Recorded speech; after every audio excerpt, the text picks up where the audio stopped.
말씀 나누기 전에 책 한 권 소개시켜 드리도록 하겠습니다. 예. 소개해도 절대 읽지 말아야지 뭐 이런 생각을 하지 마세요. 그렇죠? 예. 한 분이 오셨더라고요. 이 별이자매가 지난번에 영화 소개시켜주고 그 다음 주에 책 소개시켜준다 하더니 왜 안 소개시켜주냐 이러면서 왔었어요. 사실 전 까먹고 있었거든요. 근데 그래서 제가 이 책은 꼭 소개시켜드리고 싶다 하는 책이 있어요. 예. 적어가지고 하셨으면 좋겠는데요. 이미 읽으신 분들도 다시 한번 읽으셨으면 좋겠고요. 스크루 테이프의 편지라는 책입니다. 스크루 테이프의 편지. 혹시 읽어보신 분? 오, 많이 읽었네요. 그죠? 네. 스크루 테이프의 편지. 좋죠? 너무 옛날이에요. 예. C.S. 루이스라는 분이 쓴 건데, 스크루 테이프의 편지, 요 표지가 여러 개예요. 이건 아주 조그만 걸로 나온 거고, 좀 큰 것도 있고, 그래요. 근데 아주 작은 것들, 우리가 한 5,000원, 6,000원이면 삽니다. 그래서 보시면 좋겠고, 저한테 한 권이 있는데, 혹시 빌려다가 읽고 싶으신 분이 있으면은 또 오시면 또 드릴게요. 예. 이건 이제 그런 걸 가지고 또 뮤지컬도 하고 그랬나봐요. 예. 이게 두 사람이 보통 여기 나오거든요. 정말 편지예요. 누가 누구한테 쓰는 편지인데, 삼촌이고 조카입니다. 이 사람이 아니라 악마인데요. 이 악마, 선배 악마인 삼촌 스크루 테이프가 이 조카 웜우드, 예, 아주 쓴 쑥이란 뜻인데요. 웜우드, 계시록에 나오는 그 쑥 있거든요. 이게 그 이름이에요. 근데 편지를 보내는 거예요. 말하자면 마귀 선배가 마귀 후배에게 야, 마귀는 이런 식으로 일하는 거야 라고 하면서 이제 마귀의 전략을 알려주는 겁니다. 그래서 이 책을 쭉 읽다 보면은 우리가 나도 모르게 이런 식으로 이 마귀의 게임에 넘어가고 있었구나. 내가 너무나도 당연하게 행동했었던 것들 또는 당연하게 내뱉었던 말들이 사실은 마귀에게 에너지 주고 있는 하나님을 등지는 그런 일이었구나라는 걸 깜짝깜짝 놀라게 되는 그런 책입니다. 그래서 C.S. 루이스의 명철함과 통찰력 이런 것들이 아주 그대로 녹아 있는데요. 그 중에 이런 부분이 있습니다. 사랑하는 웜우드에게, 그래서 이제 조카에게 많은 말들을 쓰고 마지막에 꼭 너를 아끼는 삼촌 스크루 테이프 이러면서 끝내는데요. 그 편지 중에 하나예요. 보시면 아무리 사소한 죄라도 그것이 쌓여 인간을 빛으로부터 아무것도 아닌 것으로 조금씩 끌어올 수 있으면 그만이야 그랬어요. 보시면 사소한 죄라고 그랬는데 우리는 생각하기를 마귀는 우리를 밀가부로 듯이 해가지고 우리가 아주 살인이든 무엇이든 아주 큰 죄를 짓게 하고 그렇게 한다라고 착각하고 있지만 마귀는 그렇지 않다는 거예요. 아주 작은 죄, 아주 작은 거짓말, 아주 작은 도둑질 뭐 이런 것들 상관없다는 거예요. 작은 죄든 큰 죄든 그 죄를 짓게 해서 점점 더 하나님에게서 멀어져서 아무것도 아닌 nothing, 그죠? 그래서 아무것도 아닌 것으로 갈 수만 있게 한다면 우리는 성공하는 거야 라고 마귀가 마귀한테 가르쳐주고 있는 거예요. 만약 도박으로 그런 효과만 낼 수 있다면 살인 그런 것까지 안 듣고 가도 돼. 걔는 도박만 해도 충분히 망가져. 그러면 도박으로 끝나도 돼. 이런 얘기예요. 사실 가장 안전한 지옥행 같은 길은 뭐 이렇게 크게 무슨 살인을 해서 가는 게 아니라 자기도 모르게 마치 따뜻한 물에 개구리 넣어놓고 조금씩 끓여가면 죽는 것처럼 그렇게 가는 거란다. 그런 식으로 사람을 끌고 가는 거지 티나게 하지 마 하는 게 바로 이 책 전체의 분위기입니다. 어떻게 보면 많이 무섭고요. 어떻게 보면 명쾌하고 한데 우리가 좀 읽었으면 하는 생각이 들어요. 예. 마귀의 전략을 다 알고 있는 것 같은 착각을 많이 합니다. 그렇지만 그렇지 않다는 거예요. 예. 꼭 읽어보시고요. 예. 오늘 그 말씀은요. 이사야서 38장과 이제 39장인데요. 우리 지난번에 이런 그림을 보여드린 적이 있었어요. 우리 지난주에 기억나십니까? 히스기야와 사네립. 이 사네립이 예루살렘에 있는 히스기야, 지금 아시리아 제국의 사네립 왕이 히스기야를 치러 갔다가 결국 자기가 죽었죠. 히스기야가 한 거는 사실 기도밖에 없는데요. 우리 어떻게 합니까? 하고 기도했더니 18만 5천의 사네립 군대가 단 하루 만에 하나님께서 보낸 천사에 의해서 죽임을 당하는 그런 장면을 보았단 말이에요. 그러면서 우리가 히스기야의 기도, 거기에 이제 감동도 받고 그랬었는데요. 그 아시리아 제국이 끝나고 나서는 이제 바벨론이라는 제국이 들어오고 그 다음에 페르시아, 헬라 제국 그렇게 나가게 되는데요. 사실 이건 상당히 단순하게 그린 거고요. 이거를 제가 조금 더 자세하게 그리면 이렇게 그릴 수 있어요. 사실 바벨론이라는 데가 갑자기 아시리아 다음에 갑자기 펑 하고 나타난 것이 아니라 사실 아주 약한 세력으로 아시리아가 북쪽에 있었다면 그 아래쪽에 저 시골 동네에 조그맣게 바벨론 이렇게 있었단 말이에요. 그래서 바벨론 이렇게 있다가 나중에 바벨론 이렇게 커진 거거든요. 이 바벨론의 옛날에 왕이 뭐가 있냐면요. 이제 잠깐 이만큼 왕이었다가 나중에 쫓겨났다가 또 잠깐 이렇게 왕이 되었던 한 사람이 있어요. 이름이 좀 어려운데 무로닥 발라단이거든요. 이게 하나예요. 한번 읽어볼까요? 무로닥 발라단. 이 사람을 오늘 이 이름을 거부감을 느끼지 않아야 오늘 말씀을 보기 때문에 제가 말씀을 드린 거예요. 그래서 히스기야 사내립 때 또 하나 이 작은 바벨론에는 무로닥 발라단이라는 사람이 있었다. 이 무로닥 발라단은요, 이 사내립을 좀 공격을 몇 번을 했었어요. 야, 아시리아, 내가 좀 커볼 테야. 이러다가 오히려 사내립한테 당해가지고 나중에 이란 지역까지 쫓겨가가지고 거기서 이제 죽은 그런 사람인데요. 나중에 이야기에서 나오게 될 겁니다. 이 그림을 좀 기억을 하고 계세요. 제가 지난번에 어떤 한 신학 수업을 듣다가 선교와 관련된 곳이었거든요. 근데 저는 이제 사실 신학을 처음에 시작을 한 게 저는 제가 뭘 하게 될지도 몰랐고, 그래도 이게 보내시는 거는 그래도 그렇게 기도 중에 마음 주셔서 가게 하신 거는 나를 분명히 선교사로 보내려고 하시는 거구나. 특별히 나를 저 파리로 보내시려고 하는 거겠구나. 이래가지고 이제 거기 그 뿌랑땡 백화점 거기랑 그 개선문 뭐 이런 데 이제 생각을 하면서 뭐 이랬는데 아니었고요. 노량진인 것 같아요. 근데 그러면서 그래도 이제 계속 이제 선교의 마음을 계속 가지고 있습니다. 그래서 저희 집은 뭐 좀 복잡하게 생겼지만은 아이들도 셋이나 되고 하는데 뭐 가라 그럼 이제 가려고 지금 마음을 먹고 있는데요. 네. 아직은 안 보내시는 것 같아요. 네, 가면 죽을까 봐 제가 영적인 근육이 좀 더 쌓여야 보내실 것 같다라는 생각이 듭니다. 그런데 제가 그렇게 선교의 꿈을 많이 가지고 있다라고 스스로 생각하고 있었거든요. 근데 지난번에 어떤 신학 수업에서 지도를 주고 거기다가 나라 이름 괄호넣기를 한 적이 있었는데요. 저는 그래도 제법 많이 알고 있다고 생각하고 있었거든요. 근데 기억이 하나도 안 나는 거예요.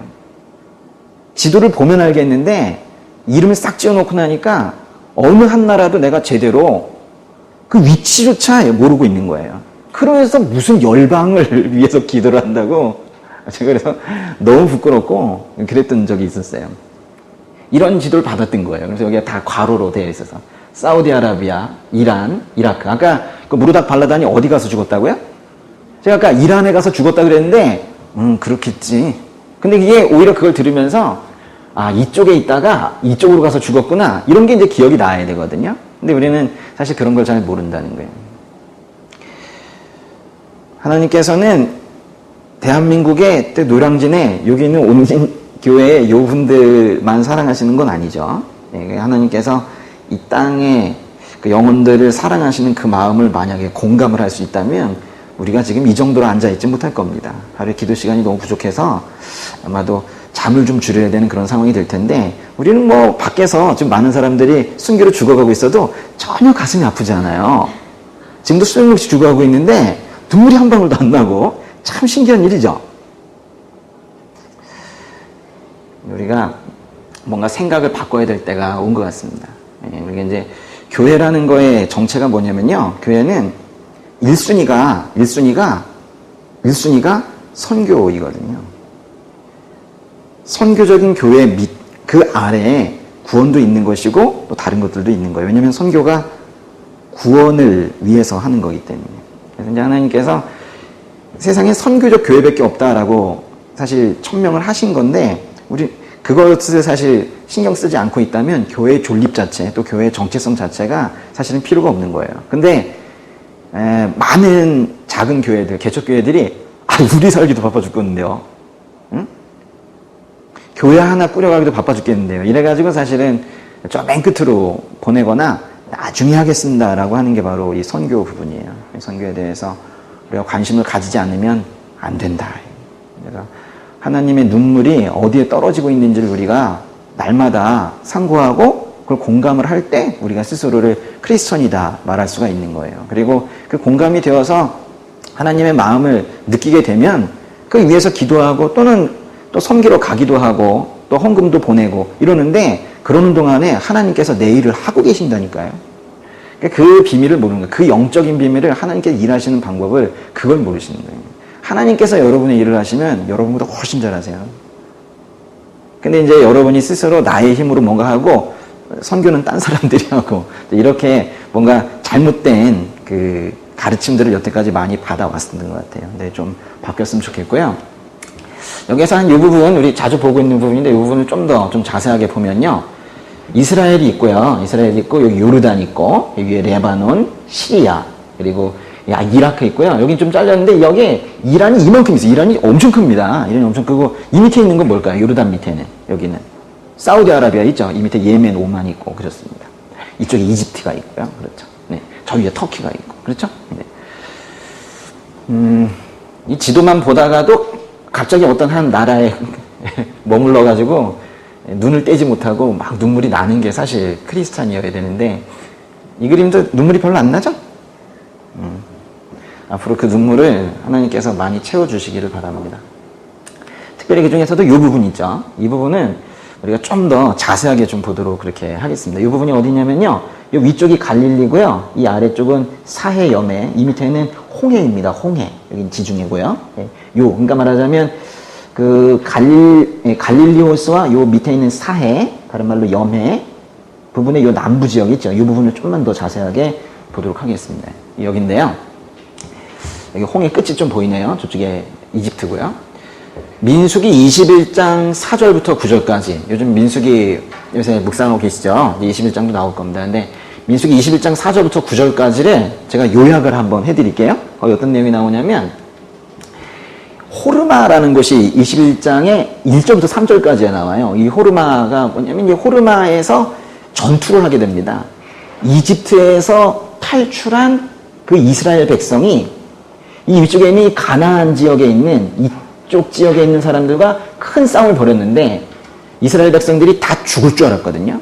근데 하나님께서 도우셔서 호르마 전투에서 승리했다. 이 얘기가 나와요. 그래서 21장 시작하면서 이스라엘 백성들이 하나님께서 우리를 도우시니까 호르마 전투에서 이긴 것처럼 우리에게 새날이 시작이 될 것이다. 이런 큰 기대를 가지고 있었어요. 그럼 이제 하나님께서 큰 승리를 주셨고 은혜를 주셨으면 기억해야 되잖아요. 근데 그걸 이제 단 한 절 만에 4절로 넘어가면서 바로 그걸 잊게 되는 거예요. 이게 이제 이스라엘 백성들이 이집트에서 탈출해가지고 그 다음에 경로들인데요. 여기에서 바로를 간 것도 아니고 뭐 밑으로 내려갔다 올라갔다 이래가지고 여기서 이제 쭉 해서 이렇게 가는데요. 결과적으로는 이 지역이 가나안 땅입니다. 이쪽으로 갈 건데 이렇게 가지 않고 이제 이렇게 돌아가려고 했습니다. 그러면은 여기서 이렇게 가면 되잖아요. 그렇게 갔다고 주장하는 사람들도 일부 있는데 아주 일부고요. 사실은 이렇게 갔습니다. 근데 왜 이렇게 돌아서 갔는가? 직접 가려고 했는데 여기에 누가 막혀 있었거든요. 여기 에돔이라는 족속이 있었는데 에돔이 딱 막고서 길을 터주질 않아가지고 어쩔 수 없이 이 홍해길인데 여기를 이렇게 쭉 따라가지고 이제 호르산 지나가지고 이렇게 해서 쭉 해서 돌고 그래가지고 이렇게 가게 되었단 말이에요. 그러니까 이 이스라엘 백성들이 힘든 거예요. 지름길로 가지 못하고 이렇게 가니까 이게 우리가 보기에 이렇지 얼마나 이 광야 생활이 힘들었겠습니까? 그죠? 힘든 거예요. 그러니까 힘들어 죽겠다는 거예요. 그러면서 성경이 이렇게 나옵니다. 하나님과 모세에게 불평했다 그랬어요. 그 하나님과 인간 리더인 모세에게 불평을 하는 거예요. 뭐라고 불평했을까요? 빵! 이러면서 빵 주세요! 이러면서 배고프다고. 별것도 아니었고 물 주세요! 이러면서 그러면서 끝에 꼭 한마디 붙여요. 이집트가 낯섰다. 노예 생활이어도 그때가 낯섰다는 거예요. 기껏 이제 빼내줬더니 빵 먹고 싶다고, 뭐 물 먹고 싶다고, 뭐 고기 먹고 싶다고 계속 그렇게 일차원적인 그런 불평을 하는 거예요. 그러면서 이제 모세를 대적을 하고 그렇게 했습니다. 그래서 하나님께서 이때 벌을 좀 내리세요. 벌을 내리시는데 어떻게 벌을 내리시냐면 호르산에서 이 홍해길을 따라 쭉 이렇게 가고 있는 에돔을 지나서 가고 있는 이 사람들이 어디쯤에서 벌을 받았는지 잘 모르겠는데 사람들은 아마도 이 위쪽에 느보산이라는 곳이 있거든요. 나중에 모세가 죽은 곳인데 한 이쯤에서 벌을 받았을 것이다. 이렇게 성경에서 말을 하고 있어요. 네. 사람들이 그렇게 생각을 하죠. 어떤 벌을 받았냐면요. 하나님께서 독사를 보내세요. 독사. 그 개역개정 버전에서는 불뱀이라고 하는데요. 불뱀이 더 무섭죠. 예. 네, 우리말 성경에서 독사라고 하고 있는데 보내가지고 사람들이 한 명 한 명 죽어 나가는 거예요. 그러면서 모세에게 그러면서 모세에겐 또 해독제를 또 주세요. 어떤 해독제를 줬나요? 모세의 지팡이에다가 거기다가 뱀을, 근데 그 구리로 만든 놋뱀이라고 하는데 여기 또 우리말 성경에서는 청동뱀이라고 표현했더라고요. 이 청동뱀을 만들어서 거기다 걸면 그거를 보면 사람들이 나을 거다라고 해서 심판도 주시지만은 구원의 방법을 알려주세요. 그래서 그때 그 모세가 들고 있었던 지팡이에 어떤 구리뱀이 있었는지는 우리가 명확하게 알 수는 없으나 사람들이 그걸 이제 상상을 해가지고 좀 더 크게 이렇게 만든 게 이 느보산에 있어요. 이렇게 생긴 건데요. 그래서 여기가 또 유명한 관광지가 됐습니다. 그래서 사람들이 다 이 밑에서 사진 찍고 이렇게 하고 있죠. 그래서 이게 지팡이고 여기에 뭐 이렇게 뱀이에요. 이 뱀이 이렇게 걸려 있을 것이다 라고 하고 있는 거예요. 이거를 요한복음에서 예수님께서 이 부분을 말씀을 하세요. 너희들 민수기에서 그 모세가 하나님의 말씀에 따라 구리뱀을 지팡이에 걸었을 때 그것을 믿음으로 바라본 자들이 구원을 받고 다시 살아나는 것을 보았지. 그와 마찬가지로 구리뱀이 나무 위에 지팡이 위에 그렇게 달린 것처럼 나도 그렇게 달릴 거다.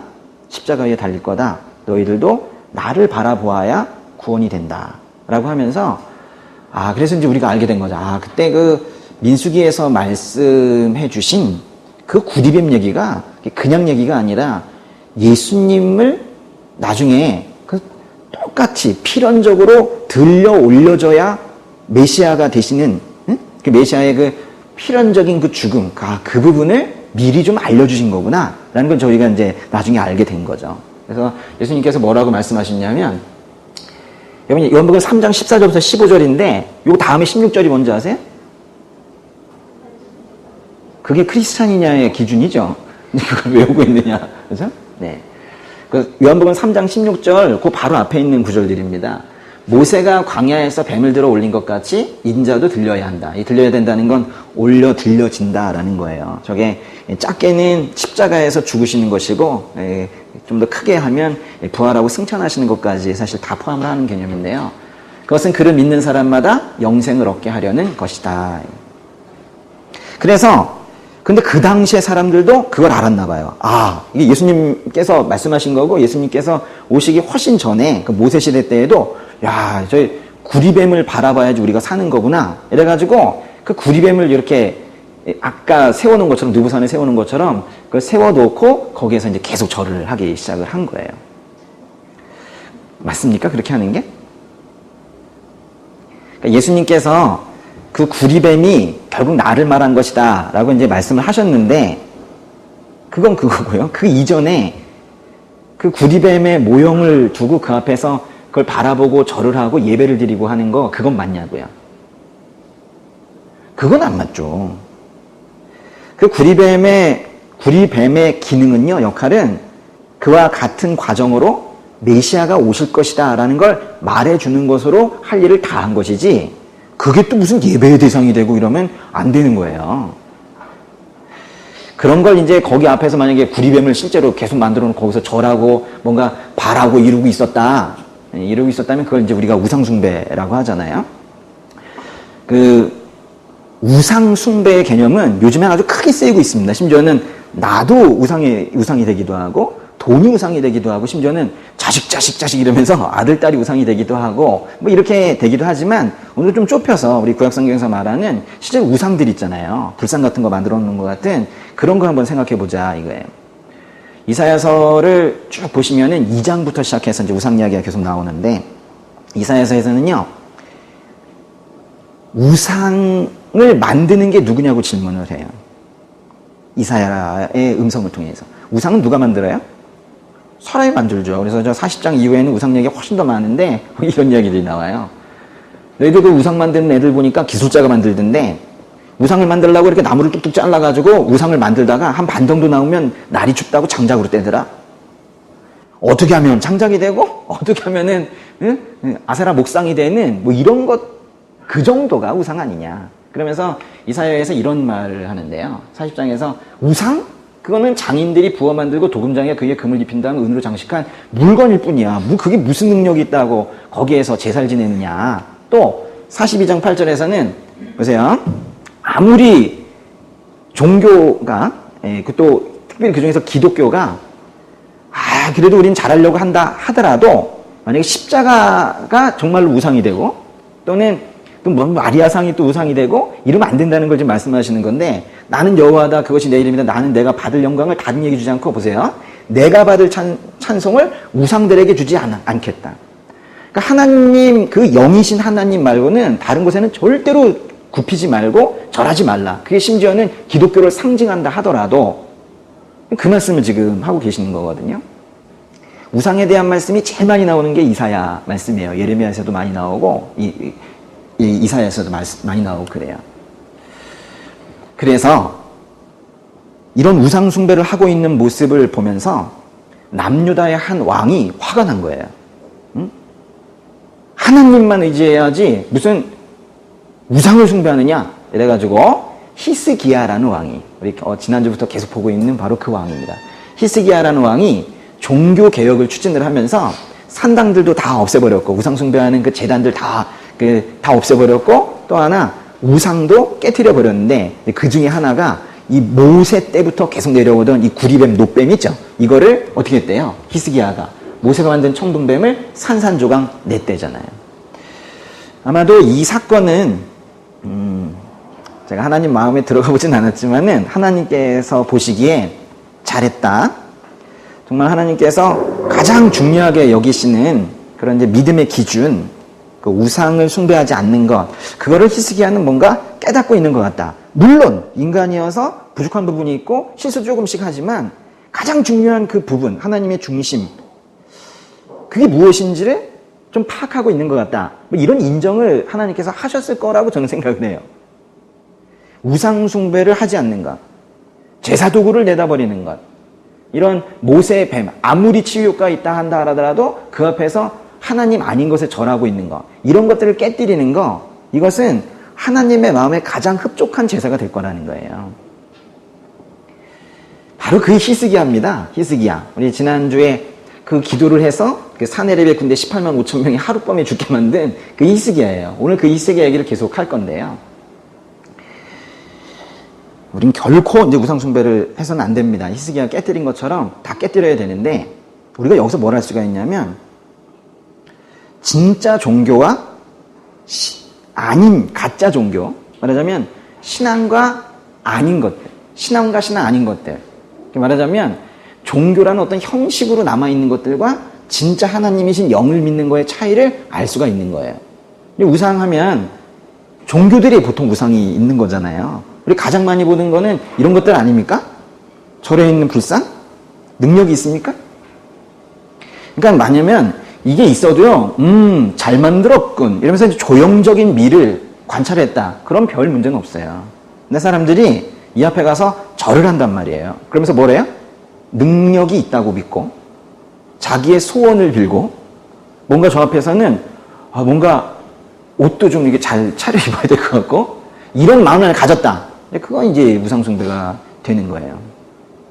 저는 이제 이런 그림들을 계속 보게 되어 있어요. 이제 국사를 가르치다 보니까 계속 보게 되어 있어요. 그래서 제가 심지어는 국사 시간에 손 모양도 다 가르치지 않습니까? 뭐 직원인, 촉지인 뭐 이러면서, 그죠? 사실은 불편해요. 여러분 제가 얼마나 힘든지 모르시죠? 그거 설명할 때 머리 아픈 거 아십니까? 근데 사실 머리 아픈 것도 사실은 정상은 아니에요. 왜냐면 제가 이렇게 느끼는 거지 아무것도 아닌데 무슨 능력이 있어요. 저를 머리 아프게 할 능력도 없지. 그러나 그 조형물을 타고 이제 활동하는, 제 마음이 좀 무너졌을 때 활동하는 마귀의 힘이 있어서 그런 것이 저것 자체는 아무것도 아니에요. 저 녹이면 그냥 녹아지잖아요. 또 뭐 이런 것도 있죠. 좀 다르게 생겼죠. 이것도 불상도 아니에요. 우리나라 겁니다. 우리나라에 있는 거예요. 또 저거를 또 변형시켜가지고 또 이런 종교가 있어요. 이런 종교가. 또 무슨 극을, 뭐시, 그런 상이래요. 이름도 알 필요도 없어요. 인도에 가면 이런 것들 많아요. 얘는 꼭 팔이 많더라고요. 이렇게. 팔이 많아가지고 막 이러고 있는데, 이러고 있고. 태국 가도 비슷한 것들 많이 있습니다. 근데요, 이런 것들이 다 이제 우상이고 이게 이제 우리에게 다산과 풍요를 줄 것이다. 이러면서 이 앞에 가가지고 치성을 드리고 하는데 느낌이 비슷하죠. 딱 보세요. 느낌이 다 비슷하잖아요. 예? 뭔가 번쩍번쩍거리는 것 같기도 하고 울긋불긋하기도 하고 사실 좀 무섭죠. 집에다 걸어 놓으실래요? 사실은 이건 빨리빨리 넘겨야 되는 거예요. 그래서 제가 크게 안 하고 이게 4장 한꺼번에 했는데 뭔가 비슷한 게 있구나. 종교의 우상이라는 것들은 뭔가 비슷한 게 있구나. 교회가 없는데. 교회는 없죠? 응? 그렇잖아요. 전 세계 다 비슷해요. 근데 교회는 없죠. 근데 이런 울긋불긋한 이런 뭐 스탠드 글라스 이런 것들이 있는 교회들도 있죠. 좀 한번 생각해 봐야 되는데 그냥 예쁘게 스테인드 글라스를 이렇게 해놨을 때 그게 그냥 조형적으로 끝나면 괜찮은데 거기에 있는 베드로의 형상이나 거기에 있는 예수님의 형상 이런 것들 앞에서 혹시라도 기도하고 있고 무릎 꿇고 있다면 그것도 좀 이상한 거예요. 그게 어떠냐라고 말하면 안 되는 게 그거를 하나님께서 뭐라 하시는 거예요. 심지어는 하나님인 줄 알고 착각하고 황금 송아지 만들어서 그 앞에서 절하고 있던 그 이스라엘 백성들에게 모세가 가서 너무 화가 나서 십계명을 깨트릴 정도였는데 그렇죠? 비슷한데 이렇게 또 하시는 분들도 많이 있죠. 마리아상을 만들어 놓고 그 앞에서 기도하고 있고 뭐 여기도 이제 조금은 여기 기도하고 있고 이 사람은 아예 여기다 손을 대고 또 이제 성인으로 추대받은 어떤 이런 사람들입니다. 여기다 지금 이 사람 아주 상당히 신실해 보이죠? 아주 믿음이 커 보이죠? 여기에 손대고 뭐 하면 이 사람 지금 아들 낳고 싶어 하는 것 같은데 될 것 같은가 봐요. 잘 보세요. 진짜가 뭔지를 잘 보시라고. 진짜엔 이런 게 없습니다. 여기 지금 없잖아요. 예배하는 가운데 이런 거 없죠. 사실은 그것이 이렇게도 나타나죠. 북한에 가도 있죠. 이게 하나의 선 하나 더 세웠죠. 하나 더 쓸 겁니다. 이제 또. 좀 뚱뚱하게 또 하나 만들어가지고 또 하나 또 세울 거예요. 넘쳐납니다. 북한에 가면 이것이.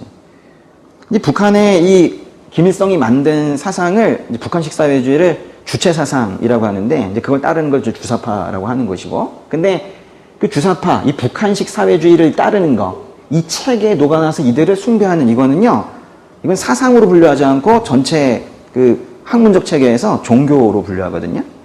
아십니까? 그러니까 그 정도로 지금 우상화가 되어 있다라는 거예요. 그래서 근데 우상화에 다 지금 공통점을 보니까 제가 사진을 보여드릴 수 있었다는 거죠. 그런 겁니다. 그러니까 하나님께서는 영이시기 때문에 결코 물건 안에 들어갈 수 없어요. 예?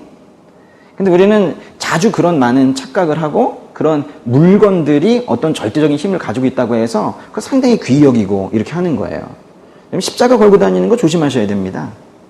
십자가 걸고 다니는 거, 나 크리스찬입니다 말하는 거 괜찮아요. 그거 뭐 걸지 말라는 건 아닌데 그걸 이제 두고, 그걸 두고 거기다 막 기도하고요. 응? 무서울 때 막 이러고 이러면 안 되는 거예요. 그게 뭔 힘이 있어요, 그게. 아무 힘이 없는 거예요.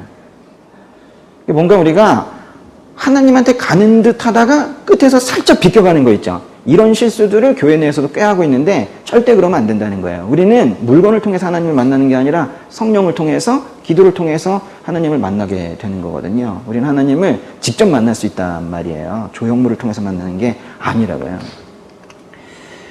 뭔가 히스기야가 잘한 것 같습니다. 히스기야가 심지어는 성경에 나오는 그 노뱀까지도 없앤 거 보니까는 히스기야는 참 잘한 것 같아요. 그 히스기야 얘기를 계속 해드릴 텐데요. 잘하는 모습을 왜 먼저 보여드렸냐면 실수하는 모습도 보이더라. 그래야지 또 우리와 비슷한 모습이 보일 텐데요.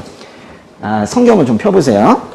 성경의 38장의 1절 보시면 38장과 39장은 상당히 짧습니다. 네. 그 무렵 히스기야는 아파서 거의 죽게 됐는데 아모스의 아들 이사야가 그에게 가서 말했다. 여호와께서 이렇게 말씀하십니다. 네가 곧 죽을 것이니 네 집을 잘 정리하도록 하여라. 너는 다시 회복되지 못할 것이다. 그랬어요. 여기 이제 그 무렵 그랬잖아요. 이 그 무렵 동그라미 그 무렵 이게 뭔지 알아야 돼요. 이 그 무렵이라는 게 바로 이거예요. 이 지난주에 봤었던 그림이죠. 이게 무슨 그림이었습니까? 사내립 군대를 천사가 와서 18만 5천 명을 한꺼번에 죽이는 뭐 그거죠. 그때쯤이에요. 그럼 그거 전이냐 후냐 거의 동시사건인데요. 직전 직후예요. 그때입니다. 딱 그때.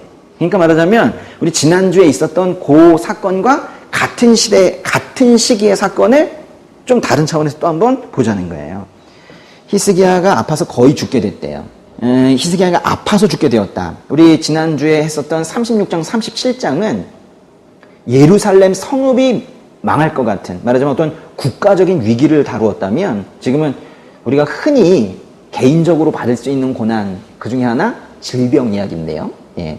히스기야가 지금 아파서 거의 죽게 되었다. 질병이라는 개인적 위기를 지금 맞게 된 상황이에요. 그러면 히스기야는요, 25살에 왕이 됐거든요. 그리고 나서 29년 동안 통치를 했어요. 근데 원래는 그렇게 많이 못할 뻔 했는데, 이 병이 걸려서 죽을 뻔 했는데, 하나님께서 결론부터 말씀을 드리면 그 기도를 들으시고 15년을 더 살게 해서 생명 연장이 되어가지고 결국 더 통치를 했어요. 그래서 이 병이 들었을 때쯤을 이제 계산을 해보면 한 38살 정도 돼요. 그러니까 38세에 죽을 병이 걸린 거예요. 그러면서 이사야가 뭐라 그러냐면 여호와께서 말씀하십니다. 네가 곧 죽을 것이니 집을 정리하도록 하래요. 유산도 정리하고 집에 있는 이런 것들을 정리하래요. 그러면서 다시 회복되지 못할 것이다 라고 한 거예요. 만약에 여러분께 이런 음성이 들려왔다. 응?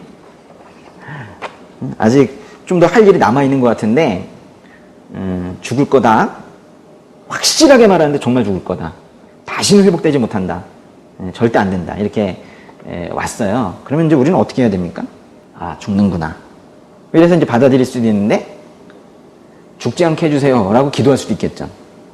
그러니까 이제 하나님께서 이렇게 뭔가를 선포하실 때 그 선포는 그대로 되기를 바라시는 경우도 있지만은 또 하나는 그거와는 다른 결론, 말하면 살아가는 그 기도를 하라는 요청일 수도 있단 말이에요. 그래서 어떤 모든 정황들이 내가 심판당하는 것 같고 멸망당하는 것 같은 그런 상황에서 아, 내가 멸망당하는구나. 그래서 점을 찍는 것이 아니라 그 반대로 하나님께 솔직한 내 마음을 고하고 살려주세요라고 기도도 할 수 있어야 된다는 거예요. 2절에 히스기야는 얼굴을 벽 쪽으로 돌리고 여호와께 기도했대요. 아마도 이 벽은요, 여긴 자세하게 나오진 않았지만 아마도 성전 쪽에 가까운 벽이었을 것 같아요. 성전이 저기 있다면 거기가 가장 가까운 벽에 대고 이러고 기도를 하는 거예요. 여호와께 기도했다. 위기의 순간에 어떻게 하지 이러면서 고민만 많이 하는 우리 모습들이 있습니다. 한참 있다 보면은 기도는 안 하고 계속 고민해요. 아, 그렇게 말할 걸 그랬나? 아, 그렇게 행동할 걸 그랬나? 어떻게 하지? 해서 한참 동안 이렇게 생각을 하다가 보면은 기도는 안 하고 있고. 근데 이제 보시면 바로 지금 기도하고 있는데요. 이게요, 평소에 이렇게 기도가 이렇게 자연스럽게 습관이 되어 있지 않으면 이런 위기의 순간에도 잘 안 된다 그랬어요. 근데 히스기야는 어쨌거나 어려움이 있을 때에는 생각보다는 기도를 먼저 했던 것 같아요. 우리도 생각보다는 기도가 먼저 나오길 바랍니다. 3절에 여호와여, 이제 기도를 이렇게 하네요. 제가 주님 앞에서 신실하게 살아온 것과 온 마음으로 헌신하면서 나아갔던 것, 주님의 눈에 선한 일을 한 것을 기억해 주십시오. 여기 보시면 세 가지나 말하고 있는데요. 하나만 기억해 달라고 하면 못 들으실까 봐 주님 앞에서 신실하게 살아온 것, 그러면서 아마도 모세의 노뱀 그거 없애버린 것도 아마도 기억해 주시겠지라고 생각했을지 몰라요. 그건 정말로 잘한 일이니까요. 또 온 마음으로 헌신하면서 나아갔던 것, 세 번째 주님의 눈에 선한 일을 한 것, 이거를 기억해 달래요. 그리고 히스기야가 슬프게 울었다 그랬어요. 그럼 이 기도에 대해서 어떻게 생각하세요? 일단 아주 이분법적으로 잘한 기도입니까? 잘못한 기도입니까? 자신이 신실했대요. 그리고 헌신적이었대. 그리고 선한 일을 했대요. 어느 정도 맞아요. 맞습니다. 그렇게 해서 살았어요. 그러니까 아버지 아하스보다는 훨씬 나았어요. 그러니까 이제 완전한 거는 아니었고요. 그 39장에 좀 맨 끝에 가보게 되면 매우 이기적인 자신만을 생각하는 이제 그런 모습이 속에 있었다라는 걸 나중에 알게 되거든요. 좀 이따 보시고. 근데 여기 이제 기도를 보시면은 너 죽을 거다라고 이제 선포가 된 상황에서 히스기야가 살려주세요라고 말하진 않죠. 그럼 잘 보세요. 생명의 연장을 지금 강구하진 않죠. 그저 자신이 성실하게 살아왔다. 온전히 헌신했다. 이거를 하나님께서 기억해 주시고 정상 참작하셔서 자신을 뭔가 이 저주에서 풀어주시기를 그렇게 지금 기도를 하고 있는 거예요. 근데 생각해 보면은 우리가 요 정도 기도하기도 사실 우리 힘들어요. 아니, 너 병 때문에 죽을 거다 그러면 우리 바로 나오는 기도가 뭐겠어요? 고쳐주세요. 예? 살려주세요. 이렇게 기도가 나오겠죠. 그러니까 사실 이제 히스기야의 기도를 폄훼하기에는 우리는 너무 사실 약하고 악한 존재여서 사실 그렇게 하긴 못하는데 하나님의 기준에 따라서 오늘 또 말을 또 해보는 거죠. 뭐 우린 바로 살려주세요. 그럴 것 같아요. 근데 히스기야는 그러진 않았어요. 아주 겉으로 생각해서 상당히 그럴듯해 보입니다. 뭔가 상당히 담담해 보이고요. 그러니까 그나마도 히스기야처럼 주 앞에 신실하게 살아보지도 못하고 헌신적으로 살아보지도 못하고 주 앞에 악한 일을 행해왔던 우리는 이 정도 기도도 양심상 사실 하기 쉽지 않을 것 같아요. 이런 기도라도 할 수 있다면 참 좋겠습니다. 네. 그런데 우리가 지난주에 봤었던 이 히스기야의 기도와는 좀 분위기가 많이 달라요. 지난주에 봤었던 히스기야의 기도는 처음에 시작하면서 하나님을 높여드렸단 말이에요. 그래서 이 땅과 하늘을 만드신 하나님, 그러면서 이 창조주 하나님을 높여드리고 계속 하나님을 높여드리고 자기 이야기는 줄이고 하는 뭐 이런 모습이 있었어요. 자기 이야기를 결국 하지만은 하나님을 먼저 높여드리는, 찬양하는 그런 거룩한 기도를 했었는데 이게 조금 분위기가 좀 달라진 것 같아요. 이 잘 보시면은 뉘앙스가 기억해 주십시오 하는 거는 이런 뜻인 것 같아요. 제가 선했고 헌신적이었습니다. 저같이 선한 사람이 악한 사람과 똑같은 취급을 받아서 이렇게까지 빨리 죽는 것이 과연 공정한 일입니까? 이런 질문이 여기에 사실은 들어있는 거예요. 겉으로는 매우 멋있게 보이지만은 사실은 하나님께 질문을 지금 던지고 있는 겁니다. 4절, 5절 보겠습니다. 그러자 여호와의 말씀이 이사야에게 내려왔다. 가서 히스기야에게 전하여라. 네 조상 다윗의 하나님 여호와가 이렇게 말한다. 내가 네 기도를 들었고 네 눈물을 보았다. 내가 네 수명을 15년 더 연장해 주겠다. 6절에 내가 너와 이 성읍을 아시리아 왕의 손에서 구해주고 이 성읍을 보호하겠다. 지금 기도 들으시고 두 가지는 약속하셨어요. 15년 더 살게 해주고 성읍, 예루살렘. 그래서 아직 사내립이 쳐들어오기 딱 직전인데요. 그것도 내가 다 막아주겠다. 그리고 실제로 막아주셨잖아요. 이제 그겁니다. 근데 잘 보시면은 우리 기도와 하나님의 응답의 모습을 잘 보세요. 기도를 이렇게 히스기야가 드렸는데 정말 하나님의 응답은 차원이 다르더라는 거예요. 여기 보시면 잘못 읽으면요, 히스기야가 기도를 드렸고 또 그 앞절에 눈물을 흘렸다 그랬어요. 슬퍼서 눈물을 흘렸다, 울었다 해가지고 하나님께서 성도의 눈물 때문에 눈물에 가슴이 아파서 응답을 하신 거다라고 생각하면 큰 착오인 거예요. 눈물에 약하신 분이어서 응답하신 것이 아니다. 아니면 또 히스기야가 논리적으로 뭔가 주장을 해서 응답하신 것도 아니다라는 거예요. 여기 지금 하나님의 응답을 잘 보시면은 네 조상 다윗의 하나님 여호와가 이렇게 말한다. 이렇게 말씀하셨잖아요. 그 말씀을 왜 굳이 하신 거냐면 네가 지금 딱한 상황인 것도 알고 그래서 나한테 매달리는 것도 아는데 그래 기도해서 좋다 내가 들어주겠지만 정말로 내가 너의 기도에 응답을 해주는 이유는 내가 다윗에게 또 그 자손을 통해서 할 일을 내가 약속한 것 때문에 내 약속을 지키기 위해서 내가 이 응답을 하는 것이다 라고 좀 말씀하시는 거예요. 약속하시고 반드시 지키시는 거를 신실함이라고 하는데요. 말하자면 우리가 기도를 잘해서 하나님께서 응답하시는 것이 아니고 하나님께서 신실하시기 때문에 우리의 기도가 응답된다는 걸 알아두시라는 거예요. 간혹 착각하는 분들이 많이 있어요. 어떤 사람이 기도를 잘해서 그 사람의 기도는 잘 응답이 되고 어떤 사람은 기도를 버벅거려서 응답이 안 되고 그런 경우 아닙니다. 하나님께서 약속하신 것을 기도했을 때 하나님께서 맞다 네가 내 마음을 아는구나 이래서 응답을 하시는 거거든요. 그러니까 우리의 형편없는 기도가 있지만은 참 그 하나님께로 들어갈 때는 하나님의 그 신실함으로 그게 대체가 되는 거예요. 이게 얼마나 가슴 터질 일입니까? 그죠? 우리가 버벅거리고 형편없는 기도 또 나에게 빠진 자기 안에 추락한 그런 기도를 드려도 하나님께서는 그래 너의 부족함을 내가 안다. 그러나 내가 응답해 준다. 그건 내가 너를 회복시키겠다고 널 구원하겠다고 창세전부터 약속했기 때문에 내가 지키는 것이다. 그래서 응답이 되는 거거든요. 응답의 기초는 응답의 근원은 결코 사람에게 있지 않다라는 걸 여러분 꼭 아셔야 돼요. 701년에 죽을 뻔했던 히스기야가 그래서 686년까지 15년을 더 살게 되는데요. 또 거기 6절에 보시면은 하나님께서 또 이 기도를 들으시는 이유가 내가 너와 이 성읍을 아시리아 왕의 손에서 구해주고 이 성을 보호하겠다 하셨어요. 말하자면 개인적인 위기를 극복해 달라고 저 병 좀 고쳐주시면 안 돼요. 사실 속뜻이 그거였는데 히스기야의 기도는 내가 너 고쳐줄게. 더 살게 해줄게. 그러나 그거는 너 하나만을 위한 것이 아니라 이 성읍을 또 지키기 위한 거다라는 거예요. 결국 아시리아가 쳐들어왔을 때 하나님께서 예루살렘 성읍을 보호하시죠. 말하자면 우리가 위기의 순간이 많이 있었는데 위기의 순간에 자신을 하나님께서 살려내신 경험을 기억하고 계세요? 그때는 기억했죠. 근데 이제 나중에 이제 몇 년 지나고 나면 어차피 살 거였어. 뭐 그렇게 해야죠. 그죠? 그때 뭐 가만 두셨어도 제가 마음 똑바로 먹어서 그 약 던져 버렸을 겁니다. 뭐 이렇게 하죠. 사실 먹고 죽었을 텐데 그렇게 사람이 빨리 잊어요. 은혜를 잊는다. 은혜를. 이 은혜를 잊으니까 다시 죄에 빠지는 건데요. 그때 왜 나를 왜 살리셨는지 그걸 이유를 잘 몰라서 그래요. 나를 살린 게 나를 사랑하셔서 살렸겠죠. 그렇지만은 하나님께서는 그것보다 더 큰 계획을 가지고 계시단 말이에요. 그러니까 살리는 것 자체에 목적이 있지 않다는 걸 아셔야 돼요. 그래서 안 살리시는 경우도 있어요. 오히려 죽음이 어떤 땅에 뿌려져서 피가 뿌려져서 거기에 많은 영혼이 구원이 된다면 그냥 가시는 경우도 있어요.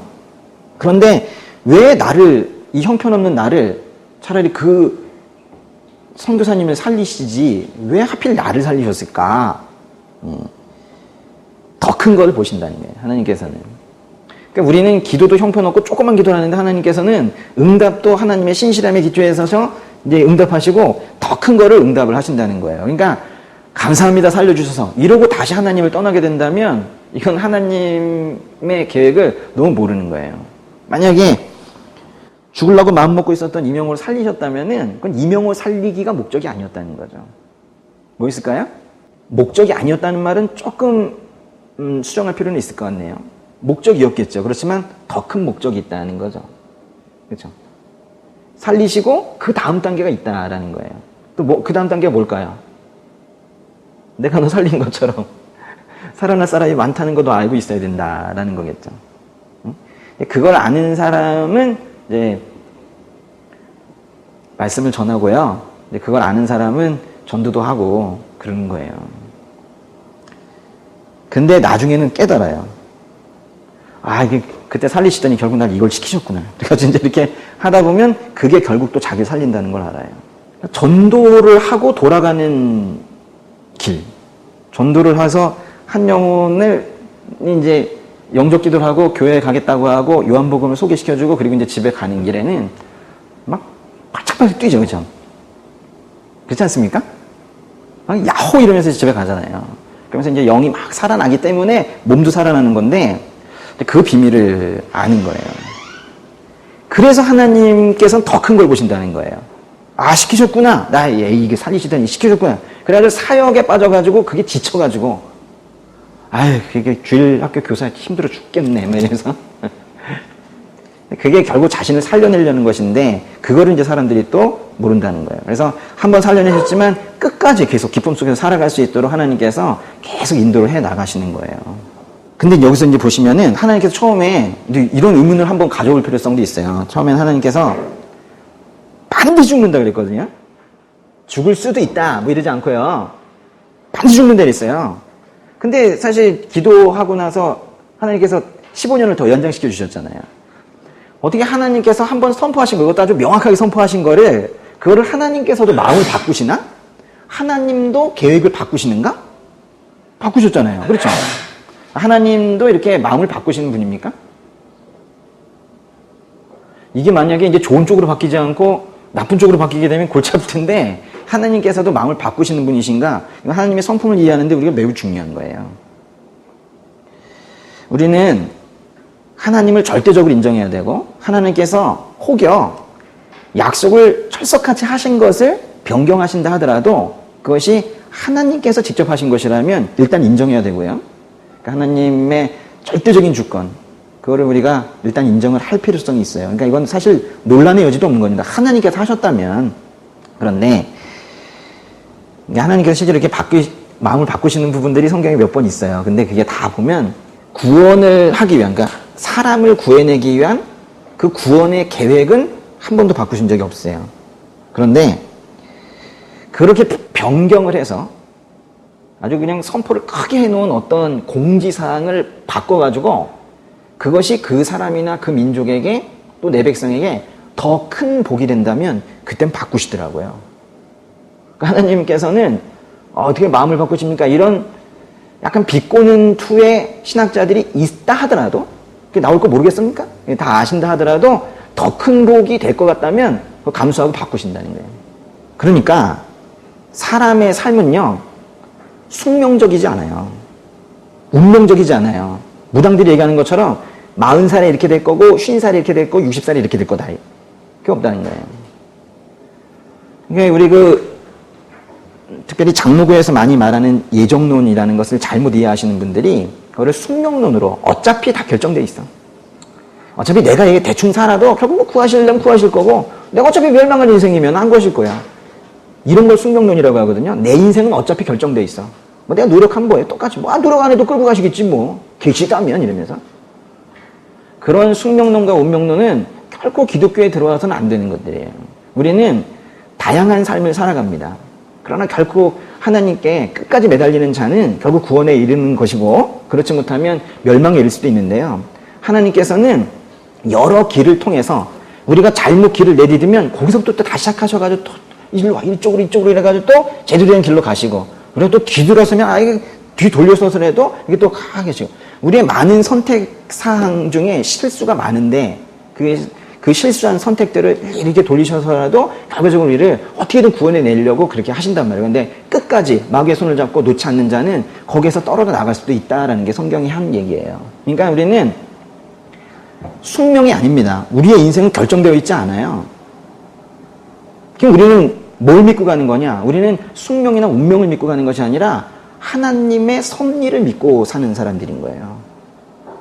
기독교는 숙명이 아니라 섭리라는 걸 알아야 돼요. 하나님께서 이러이러하게 나중에 돌아보니까 그 모든 사람들의 움직임이 나 하나 구하려고 하는 것이었구나. 이런 것들에 나중에 감복하면서 그렇게 사는 그런 인생들인 거예요. 38장의 7절 8절 보시면요. 나 여호와는 약속을 지킬 것이다. 약속을 지키시는 분 결코 잊어서는 안 되는 거예요. 그래서 이것을 증거로 내게 보여주겠다. 보세요.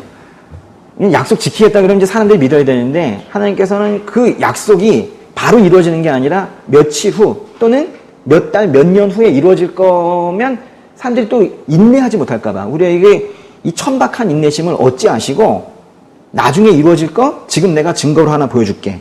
요거 힌트를 보고 요 증명해 줄 테니까 나중에 이루어질 것도 이걸 모델 삼아 믿어라. 이렇게 또 징조, 증거, 증명 이런 걸 또 보여주시거든요.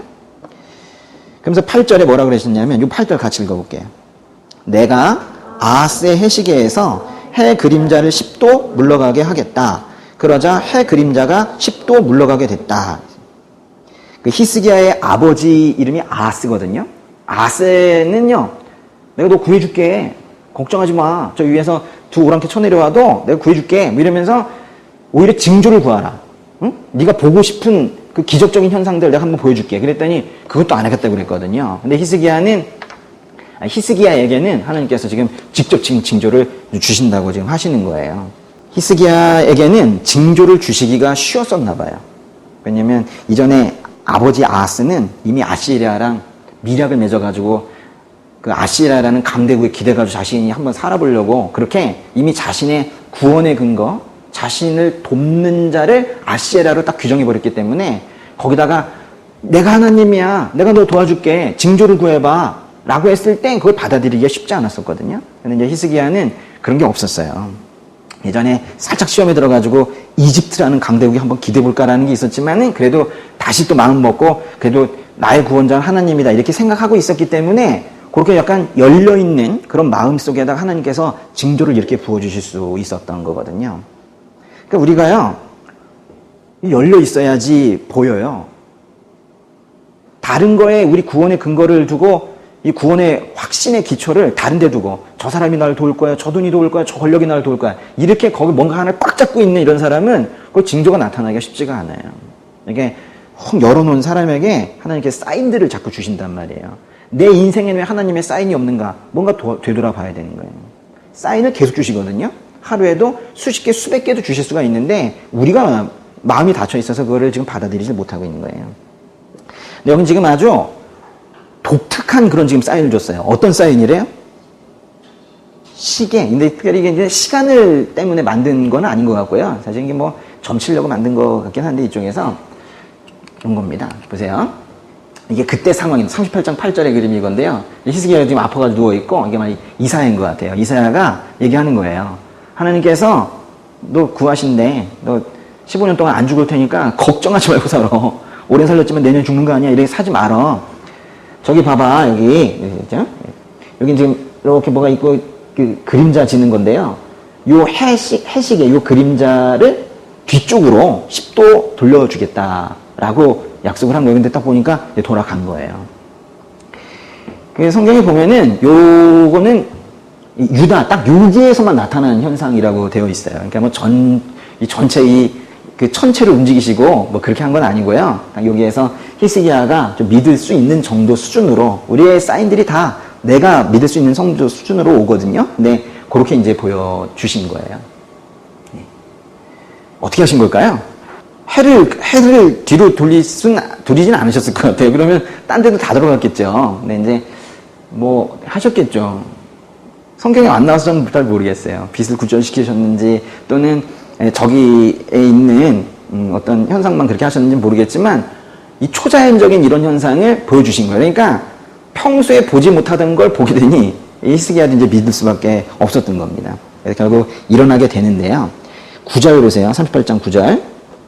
유다왕 히스기야가 병석에서 일어났대요. 그래서 나서 쓴 글이래요. 그래서 10절부터 저기 끝에 22절까지가 있는데 21절, 22절은 따로 내용 붙인 거고요. 자, 보세요. 10절부터 20절, 10에서 20까지를 우리가 뭐라고 보통 부르냐면 어떤 분들은 뭐 히스기야의 시편이다. 또는 히스기야의 애가다. 이렇게 부를 정도로 하나의 작품입니다. 옛날에는 이렇게 뭔가 살려주셔서 감사해가지고 이런 감사의 시를 쓰잖아요. 근데 높으신 분들이 이렇게 쓰게 되면 그걸 갖다가 돌 기둥에다 이렇게 새겨 놨단 말이에요. 아마도 거기에 있는 문구가 그대로 이렇게 온 것 같습니다. 10절부터 20절까지는 좀 길어서 제가 좀 빨리 한번 읽어볼게요. 나는 이렇게 생각했다. 내 삶의 절정기에 이렇게 떠나야 하는구나. 내 남은 삶을 음부의 문으로 넘겨야 하는구나. 이 음부는 무덤을 얘기해요. 여기에서는요. 11절에 나는 또 이렇게 생각했다. 내가 다시는 여호와를 뵙지 못하겠구나. 사람이 사는 땅에서는 다시는 여호와를 뵙지 못하겠구나. 내가 더 이상 이 세상에 사는 사람들을 보지 못하겠구나. 여기까지 보시면 히스기야가 뭐에 집착하고 있는 것처럼 보여요? 이 땅, 살아있는 삶. 그래서 여기 보시면 내가 다시는 여호와를 뵙지 못하겠구나. 근데 천국 가면 뵙잖아요. 그렇잖아요. 그러니까 이 히스기야는요. 지금 이 뵙는다라는 것을 주일 오후 2시에 이 사백고에 와서 하나님을 예배하면서 거기서 만나는 거, 거기에서 큰 은혜 받는 거, 이 정도로 생각을 많이 했던 것 같아요. 그러니까 말하자면 내세, 죽음 이후에 만난다라는 개념이 히스기야에게 완전히 자리 잡히지 않은 걸 지금 볼 수 있는 거예요. 12절에 목자가 자기 천막을 거두는 것 같이 내 장막도 뽑혀서 옮겨지겠구나. 목자는요, 이 양치는 사람은 천막 치었다가 거기 이제 풀 다 뜯어먹고 옮길 때요. 계속 옮기는 게 삶이기 때문에 이건 뭐 천막 세우고 다시 뽑고 다시 옮기고 하는 건 순식간에 할 수 있는 일이에요. 아주 능숙하게 하는 것처럼, 이 능숙하다는 뜻이에요. 근데 또 그런 것처럼 배를 걷어 마는 것 같이 내 삶이 돌돌 말려가 버리겠구나. 이 배 짜는 사람도 이 배틀에서 천 다 짜가지고 분리시키는 거는 아주 능숙하게 할 수 있는 거예요. 근데 또 배틀에서 천을 이렇게 분리를 해나잖아요. 목자가 이쪽에서 양을 치다가 다른 쪽으로 옮겨가는 거는, 그리고 천막 뜯어가지고 옮겨가는 거는 그렇게 했다가 다시 옮겨갈 수도 있지만은 이 배틀에서 천을 뽑았다가 다시 거기다 갖다 이렇게 끼우는 건 사실은 쉽지 않은 거예요. 아주 능숙한 어떤 일이 이루어질 것인데 그게 다시는 돌아갈 수 없는, 회복이 안 되는 그런 일이 지금 생긴다는 거예요. 그렇게 하시는 것처럼 12절에 맨 끝에 뭐라고 그랬어요? 주께서 나를 조만간에 끝내실 것이다. 나를 죽이실 것이다. 라는 거예요. 13절에 내가 밤이 새도록 기도했지만 주께서는 사자처럼 내 모든 뼈들을 부수어 버리셨다. 주께서 나를 조만간에 끝내실 것이다. 이거는 이제 회복시키실 것이라는 그 약속 이전에 그런 마음들을 지금 표현을 지금 하고 있는 것이고, 14절에 내가 제비처럼 학처럼 아우성쳤고 비둘기처럼 신음했다. 내 눈은 하늘을 쳐다보다가 피곤해졌다. 여호와여 괴롭습니다. 저를 도와주십시오. 15절에 그러나 주께서 내게 말씀하셨고 주께서 행하신 일인데 내가 뭐라고 말할 수 있겠는가. 내 마음이 너무 괴로워서 잠도 멀리 달아나고 말았다. 까지가 이제 죽을 것 같다는 거예요. 근데 잘 보세요. 15절에 사람의 마음속에 있는 게 그대로 기도에 나타나고 이 말과 글이 사람을 그대로 반영을 합니다. 내가 말과 글을 말을 하고 글을 쓰는 게 아니라 내가 내뱉은 말과 내가 쓴 글이 나예요. 보세요. 15절에 그러나 주께서 내게 말씀하셨고 넌 죽을 거다 말씀하셨잖아요. 주께서 행하신 일인데 내가 뭐라고 말할 수 있겠는가. 근데 내 마음이 너무 괴로웠대요. 아주 고급스럽게 표현을 지금 쓰고 있지만은 결국 본능적으로 하나님을 의지하려고 했으나 결국 이 자신의 고난이 그 주께서 행하신 일 하나님으로부터 왔다. 고급스럽게 지금 이렇게 말하고 있는 거예요. 근데 결국에는 감사한데 결국 병 주신 거 하나님이 치신 거잖아요. 라고 지금 말하고 있는 거예요. 그러니까 믿음이 좋다고 스스로 생각하고 주변에서도 참 신실해 이랬는데 이 위기의 순간에 괜찮아요. 뭐 저는 하나님께 의지하면 돼요. 하나님께서 저를 치셨으니까. 이래요. 하나님에게 원인이 있다는 거예요. 그러니까 우리가요, 대충 볼 땐 잘 몰라요. 그런데 잘 따져보면은 우리의 기도 속에도 이런 악한 모습들이 있다는 거예요. 그러면 또 16절, 17절에는 이제 살려내셨으니까 또 이제 감사를 합니다. 보세요. 주여 이 모든 일 때문에 그리고 이 모든 일에도 불구하고 이 모든 일이 무엇인지는 아무도 몰라요. 예. 이 모든 일 때문에 그리고 이 모든 일에도 불구하고 제가 다시 살아났습니다. 주께서 저를 회복시켜 건강을 주시고 저를 살게 하셨습니다. 보십시오. 제가 그런 고통을 당한 것은 분명히 제게는 유익이었습니다. 그래도 이제 살아나고 나니까 이제 이 고난을 통과하고 유익이었다고 그래도 또 고백을 하고 있습니다. 이건 잘하고 있는 것 같고요. 주께서는 주의 사랑으로 멸망의 구덩이에서 제 생명을 지키셨습니다. 주께서 제 모든 죄들을 주의 등 뒤로 던지셨습니다. 그래도 좀 다행스러운 이유는 히스기야가 그래도 자기는 죄는 없었는데 하나님께 날 치셨다. 이렇게까지 말하지 않았다는 거예요. 그래서 자기가 죄인인 건 알고 있네요. 그 끝에 보니까 주께서 제 모든 죄들을 주의 등 뒤로 던지셨다고 그랬잖아요. 이게 뭔가 히스기야는 이런 생각하고 있는 것 같아요.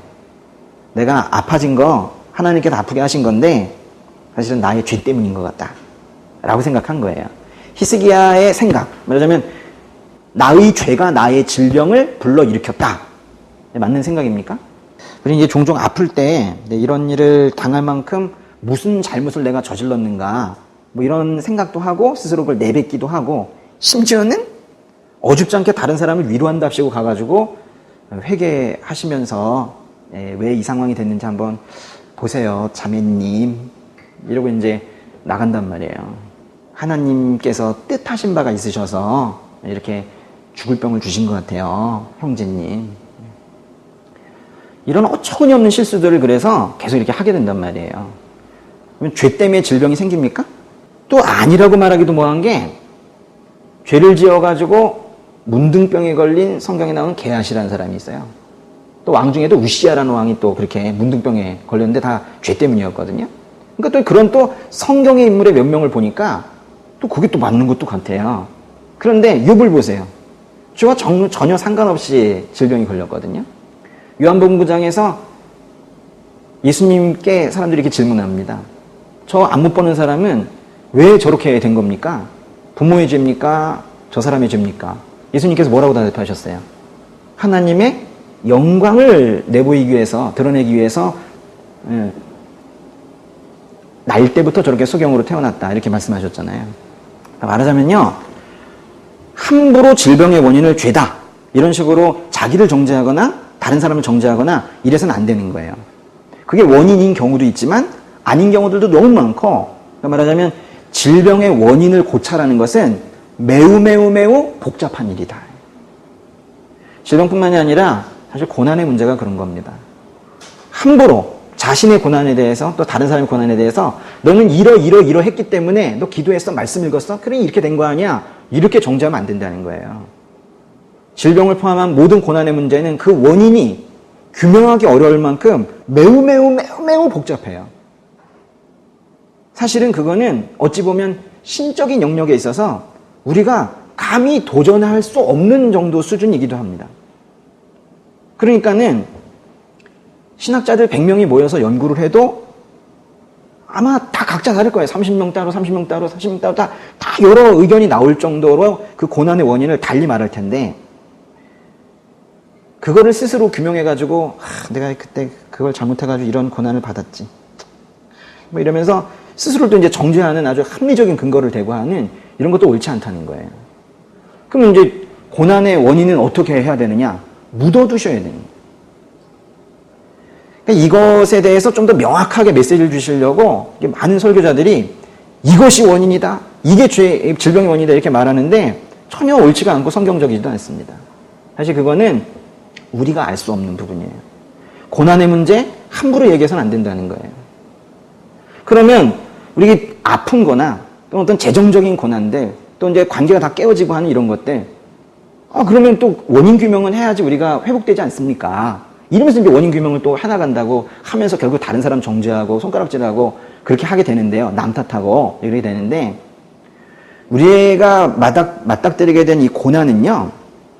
고난의 원인을 규명하는 것이 우리의 목적이 아니라 그 고난을 통해서 우리가 승리하는 것, 고난을 이겨내는 것, 그게 우리의 목적이 되어야 되는 거거든요. 앞으로 나아가지 못하고 뒤에 왜 이 고난이 생겼는가? 이러면서 이제 하나님한테 삿대질도 하고 이렇게 되는 거예요. 그 뒤를 계속 돌아보는 삶을 사셨다면은 이 방향을 바꾸셔야 돼요. 고난의 원인을 규명하는 게 우리가 할 일이 아니에요. 그건 몰라요. 신적인 영역입니다. 우리는 앞으로 나아가야 되는 거예요. 응? 그 고난을 속에서도 승리하는 삶을 사는 게 우리의 목적인 거예요. 뭐가 승리하는 겁니까? 고난 중에도 하나님을 찬양하는 자로 거듭나는 것. 이게 승리예요. 승리가 뭡니까? 고난 중에도 하나님을 찬양하는 자로 거듭나는 것. 12월 31일 날 송구영신 예배 때 올 한 해 고난이 있었지만 제가 이거 통해서 제가 강하게 되었습니다. 제가 다른 사람 아픔도 알게 되었습니다. 교만한 저를 주님께서 낮춰주셨으니 정말로 감사하고 이렇게 감사할 수 없습니다. 제가 이 죄악된 삶에서 하나님 왕국의 하나님 나라에 맞는 퍼즐로 제가 조각되어 간 것, 이거 정말 감사합니다. 이거 고백해야 되는 거, 그 고백하는 걸 우리가 이제 승리했다 이렇게 말하는 거거든요. 꼭 그렇게 사시길 바라고요. 18절 19절 보시면 음부가 주를 찬양하지 못하고 죽음이 주를 찬송하지 못하지만 저 아래 구덩이로 내려가는 사람들은 주의 신실함을 바랄 수 없습니다.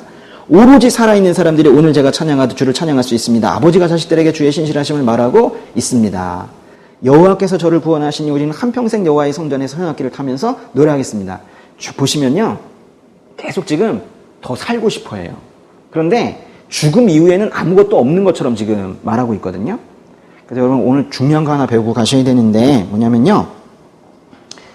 구약 성경에서 복이라고 말하는 부분들과 신약 성경에서 말하는 부분들이 조금 뉘앙스가 달라요. 구약 성경에서 많은 복을 물질적 축복뿐만이 아니라 구약에서는 물질적 축복도 복의 범주에 명확하게 넣어놓고 있습니다. 근데 많은 부분의 복이 장수거든요. 오래 사는 거. 너 순종했으니 장수할 거다 이렇게 하신단 말이에요. 왜냐하면 이 구약의 시대 이때에는 그 천국 소망, 그 죽음 이후의 어떤 이 세상 하나님과 함께하는 그런 영적인 이해들이 매우 부족했던 시대예요. 그러다 보니까 복도 오래 사는 거예요. 그러니까 죽으면 뭔가 저주받은 거. 이런 게 구약이에요. 그래서 구약 성경을 읽으실 때 그걸 잘 보셔야 된다고요. 그러니까 히스기야와 우리의 차이점이 있는 거예요. 히스기야는 심지어 이렇게 믿음의 모델이고 그래서 어떤 사람들은 좀 오바해서 히스기야가 결국 나중에 히스기야를 통해서 그래도 당분간은 아시리아라는 그런 마귀적인 존재로부터 예루살렘을 보호받았기 때문에 뭔가 이 구원의 리더, 그래서 예수님의 어떤 모델로까지 말하는 사람들이 있어요. 그런데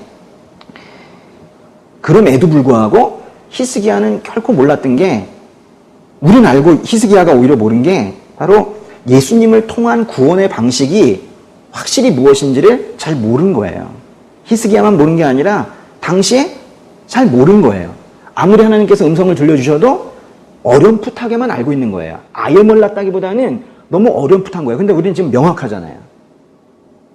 신약에서의 말씀들이 있고 예수님께서 직접 하신 말씀들이 기록되어 있고 성경 펴보면 빨간 글씨로 되어 있는 그 색깔 글씨로 되어 있는 그 예수님의 말씀이 있고 우리는 지금 명확하게 지금 알고 있거든요. 히스기야보다 나은 믿음을 가지고 있어야 됩니다. 또 최소한 히스기야보다 나은 구원관을 가지고 있어야 되는 게 우리예요. 왜냐하면 우리는 예수님 이후에 태어난 사람들이기 때문에 우린 그 정도는 알고 있어야 되는 거예요. 그 38장의 21절, 22절은요. 이거 무화과 한 무더기를 가져다가 붙이니까 나았다. 이제 방법을 좀 말씀하고 계시는 거고 넘어가셔도 됩니다. 39장 좀만 더 볼게요. 39장의 1절 보시면은 그때 바벨론 왕 발라단의 아들 누구래요? 무로닥 발라단이 히스기야에게 편지와 선물을 보내왔다. 히스기야가 병들었다가 나았다는 것을 그가 들었기 때문이다 했는데요. 이거 잠깐 보세요. 여기가 저쪽이 지중해고요. 여기 이제 티그리스강, 유프라테스 강인데요. 티그리스, 유프라테스 강이네요. 그렇죠? 근데 여기가 저 위쪽이 이 니느웨 이쪽을 중심으로 쫙 커진 게 바로 아시리아, 아수르 제국이고 바벨론은 사실 여기 좀 크게 그렸지만 사실 여기예요, 여기. 근데 아무것도 아닌 존재.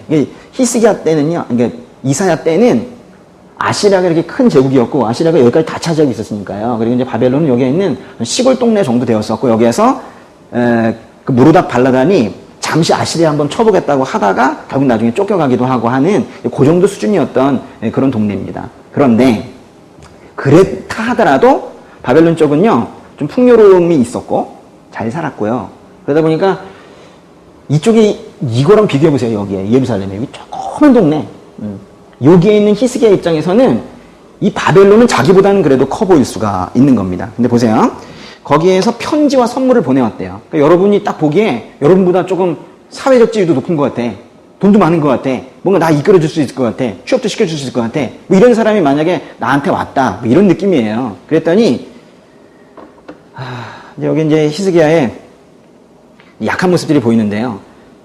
근데 히스기야가 병들었다가 나았다는 것을 그가 들었기 때문이다 그랬는데 이 무로닥 발라단이라는 이 사람은 정보력도 있었던 것 같은 거예요. 그러니까 히스기야를 뭔가 지금 이용해야겠다라는 생각이 좀 든 것 같아요. 좀 이쪽에 아시리아를 치고 싶은데 자기는 계속 실패했단 말이에요. 그러니까 그래도 누구라도 좀 연합을 해야 되겠는데 야 히스기야 너 좀 아팠다며? 하나님이 고쳐주셨다며? 낫다며? 그러면 이제 둘이 이제 만나가지고 이제 우리 치려고. 그러니까 말하자면 이 무로닥 발라단이라는 이 바벨론의 이 왕은 아시리아를 치기 위해서 히스기야한테 접근을 하는 건데 히스기야는 이제 그것도 모르고 좀 괜찮은 사람이 나한테 오는구나. 친해지면 좋겠다. 지금 이 정도 지금 생각을 지금 하고 있는 거예요. 39장 2절에 히스기야는 그 사절단을 환영하면서 보물 창고에 있는 것들 곧 은과 금과 향품과 값비싼 기름과 갑옷 등 자기 창고에 있는 모든 것을 그들에게 보여주었다. 왕궁과 그 나라 전체에서 히스기야가 그들에게 보여주지 않은 것은 하나도 없었다 그랬어요. 히스기야가 지금 사절단을 막 환영을 했대요. 그 사람들이 와가지고 어떻게 되신 거예요? 어떻게 아프셨고 어떻게 또 회복이 되신 거예요? 뭐 이런 것도 물어봤겠죠. 그러면서 그때 회복시켜 주시고 하나님께서 도우셔가지고 돈 좀 엄청 버셨다며 그래가지고 재물이 엄청 늘어났다고 이제 참 대단하시네요. 이러면서 이제 자랑하게끔 멍석을 쫙 깔아주니까 바로 자랑에 들어가는 거예요. 그러면서 그 창고를 열어가지고 보물들을 지금 다 보여준 겁니다. 39장 2절에 지금 보신 거에 히스기야의 행동을 보세요. 지금 누가 왔어요? 바벨론의 무로닥 발라단이 보낸 사절단이 왔는데 무슨 소식을 듣고 온 겁니까? 자기 아팠다가 회복된 거 소식 듣고 왔잖아요. 그럼 분명히 와서 뭐 물어볼 거예요? 도대체 뭐 발라서 난 거예요? 어느 병원 갔었어요? 뭐 이렇게 물어봤겠죠. 근데 전 한 게 없고요. 하나님의 신실함으로 하나님께서 그냥 고쳐주셨어요. 라고 이제 하나님을 소개할 타이밍이 된 거예요. 이방나라 바벨론의 무로닥 발라단이라는 저 하나님 모르는 자에게 지금 하나님을 소개할 수 있는 절호의 기회인데 하나님을 소개하지 않고 지금 뭘 자랑하고 있는 거예요? 자기 보물들을 지금 자랑하고 있는 거예요. 3절에 그러자 예언자 이사야가 히스기야 왕에게 가서 물었다. 이 사람들이 무슨 말을 했습니까? 이 사람들은 어디에서 온 사람들입니까? 히스기야가 대답했다. 그들은 먼 나라 바벨론에서 내게 왔다고 했소. 그랬어요. 부른 게 아니고요. 이사야가 지금 이제 위기를 감지한 겁니다. 이거 좀 뭔가 이상한 일이 일어나고 있다. 이래서 이사야가 위기 상황이라는 걸 알고 달려가서 지금 물어본 거예요. 그래서 이사야가 왕한테 물어본 거예요. 어디서 온 사람들입니까? 좀 이상해 보이던데. 그랬더니 히스기야가 걱정하지 마시고 그냥 먼 나라 바벨론에서 내게 왔다고 했어요. 그러니까 이상하게 생각하지 마세요. 이러면서 바벨론을 이상하게 생각할까봐, 이사야가 이상하게 생각할까봐 뭔가 좀 변호하는 것처럼 그렇게 지금 보이고 그래요. 4절에 예언자가 물었다. 그들이 왕의 왕궁에서 무엇을 보았습니까? 이사야가 그들은 내 왕궁에 있는 모든 걸 보았어. 내 창고에서 내가 그들에게 보여주지 않은 것은 하나도 없어. 그랬어요. 그러니까 바벨론에서 온 사절단들에게 다 보여줬다는 거예요. 그래서 엄청 자랑했다는 거예요. 그래서 그 앞쪽에서는 그 바벨론의 사절단이 온 것에 대해서 별 관심 없는 것처럼, 아니 멀리서 좀 왔대요. 그냥 보여달라 해서 보여줬어요. 이랬더니 4절에 다 보여줬어요. 엄청 좋아하던데요. 이러면서 아주 신났습니다. 뭔가 지금 히스기야가 마음의 중심을 잃은 것 같죠. 5절에 그러자 이사야가 히스기야에게 말했다. 만군의 여호와의 말씀을 들으십시오. 이사야가 분명히 말하고 싶은 게 있을 거예요. 응? 바벨론에서 온 사절단들을 그렇게 좋게 말하려고 하면서 뭐 자기 자랑이나 잔뜩 늘어놓고 있는 거 보면서 화를 엄청 내고 싶었을 텐데 지금 이사야가 화를 내지 않고 뭐라고 하냐면 만군의 여호와의 말씀을 들으십시오. 이러면서 자기 생각, 자기 하고 싶은 말을 참고 하나님의 권위로 지금 뭔가를 선포하려고 하는 겁니다. 그러니까 다른 사람을 영적으로 인도해 갈 사람들, 여러분 믿지 않는 가족들, 이렇게 전도하시려는 분들, 그리고 또 사실은 저 같은 사람들, 이런 사람들은 자기 생각을 막 말하면 안 돼요. 5절 읽으면서 제가 한참 있었는데요. 근데 내가 말씀 전한다고 하면서 혹시 내 생각 얘기하고 있는 거는 없는가? 제가 두려운 게 그건데 이 부분에 한참 머물러 있었어요. 6절에 내 왕궁에 있는 모든 것과 내 조상들이 지금까지 보관해둔 모든 것이 바벨론으로 실려갈 때 그때가 반드시 올 것이다. 그때는 아무것도 남지 않을 것이다. 여호와께서 또 말씀하십니다. 이사야는 엄청난 지금 예언을 하게 되는데요. 너희들 그거 다 보여줬지? 바벨론이 가만히 있을 것 같니? 너희들 이제 분명히 쳐들어와서 이거 다 뺏어간다. 이래서 바벨론으로의 강제 추방을 지금 예언을 하는 거예요. 그래서 정말로 한 120년 이후에 이거 말한 사람들은 다 죽고 그 이후에 바벨론이 쳐들어와서 이 사람들을 포로로 잡아가잖아요. 7절에 네 자손들과 네가 낳은 네 혈육 가운데 몇몇은 포로로 끌려갈 것이고 그들은 바벨론의 왕궁에서 내시가 될 것이다. 그래서 바벨론으로 포로로 잡혀가는 것뿐만 아니라 너희 혈육들, 말하자면 히스기야의 후손들이면 그게 바로 다윗의 자손들이고 거기에서 결국 나중에 메시아가 나와야 되는데 그들도 내시가 될 것이다. 그러면 대를 못 잇잖아요. 그래서 뭔가 지금 큰 위기 상황이 생기게 될 것이다 라고 하는 거예요. 그리고 나서 그 이후에 40장부터는 그 이후의 예언들이에요. 100년 이후의 일들이 나오고 있는 겁니다. 100년 이후의 일들이니까 40장부터 66장까지 그 맨 끝부분은 표현들이 상당히 포괄적이에요. 그런데 이제 그 중에 몇몇 아주 구체적인 내용들, 너희 한 60년 정도 더 지나서 고레스라는 왕이 너희를 풀어줄 것이다 라는 이런 구체적인 내용들은 보면 또 놀라운 일들이 또 있는 겁니다. 맨 마지막 절 같이 읽겠습니다. 39장의 8절 하나만 읽을게요. 39장 8절 시작. 히스기야가 이사야에게 대답했다. 그대가 전해준 여호와의 말씀은 지당하신 말씀이요. 그리고 히스기야는 이렇게 생각했다. 내가 살아있는 동안에는 평화롭고 안전하겠지. 믿을 수 없는 말씀으로 지금 끝났는데 보세요. 그대가 전해준 여호와의 말씀은 지당하신 말씀이요.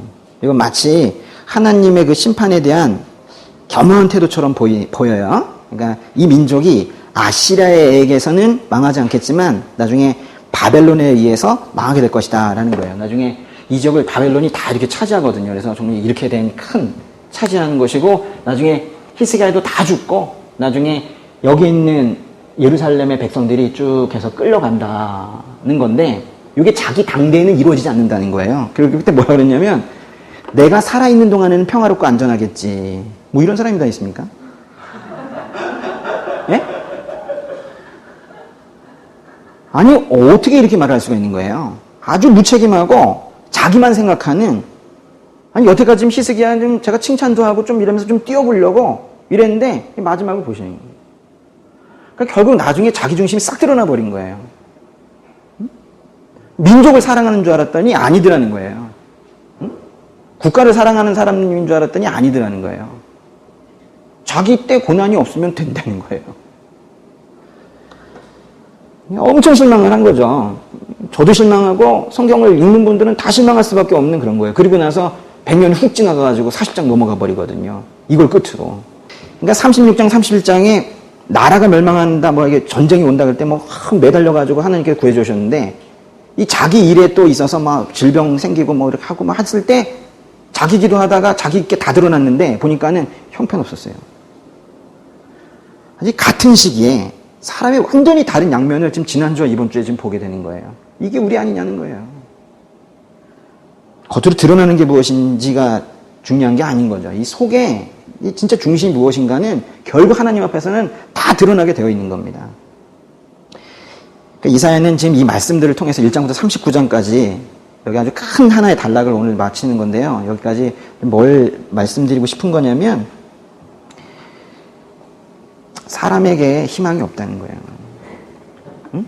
사람에게 소망이 없다는 거예요. 그러니까 사람에게 기대는 것이 뭐 이 이스라엘의 왕들이 아시리아에 기대고 이집트에 기대는 것도 지금 잘못된 거지만 이 히스기야에게 기대는 것도 지금 뭐냐는 거예요. 보시라는 거예요. 보시라는 거예요. 사람 높일 필요 없고 응? 예, 사람에게 기대지 말라는 거예요. 그 사람을 통해서 일하는 하나님의 모습만 봐야지 그 사람에게 시각이 머물면 안 된다는 거예요. 제가 이번 한 주 동안에 성도님들을 생각을 많이 했습니다. 여러분은 제 생각 안 했겠지만 전 여러분을 다 생각을 했어요. 그러면서 이제 기도하고 생각하고 그 아픔이 무엇일까 보고 이랬었는데요. 사람을 계속 생각하다 보니까 뭔가 제 마음에 슬픔이 오고 사람을 계속 생각하다 보니까 안타까움에 뭐 또 그랬었어요. 그래서 제가 이번 주에 또 하나 배운 게 있어요.